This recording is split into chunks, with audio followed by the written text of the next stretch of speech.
School managing committee গঠন নিয়ে ঝিনাইদহের শৈলকুপায় বিএনপি ও জামাত কর্মী সমর্থকদের মধ্যে ব্যাপক সংঘর্ষ হয়েছে। ঘটনাটি রোববার দুপুরে উপজেলার সারুটিয়া ইউনিয়নের নাতপাড়া গ্রামে।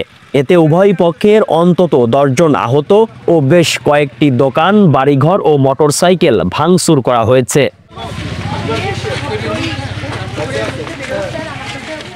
স্থানীয় সূত্রে জানা যায়, নাতপাড়া যুব মিলন মাধ্যমিক বিদ্যালয়ের ম্যানেজিং কমিটি গঠন নিয়ে স্থানীয় বিএনপি নেতা নওশের আলী ও জামাত নেতা মতিয়ার রহমান গ্রুপের মধ্যে বিরোধ চলে আসছিল।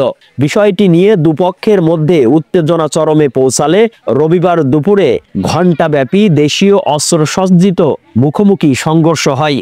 সংঘর্ষে উভয় গ্রুপের অন্তত 10 জন আহত হয়েছে।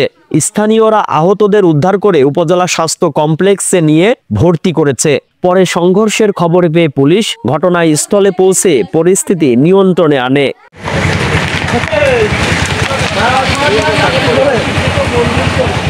শৈলকুপা থানার ভারপ্রাপ্ত কর্মকর্তা মাসুম খান জানান, বর্তমানে নাতপাড়া গ্রামের পরিস্থিতি নিয়ন্ত্রণে রয়েছে। এ ঘটনায় আইনগত ব্যবস্থা নেওয়া হচ্ছে। নতুন করে সংঘর্ষ এড়াতে প্রশাসন সতর্ক অবস্থায় রয়েছে।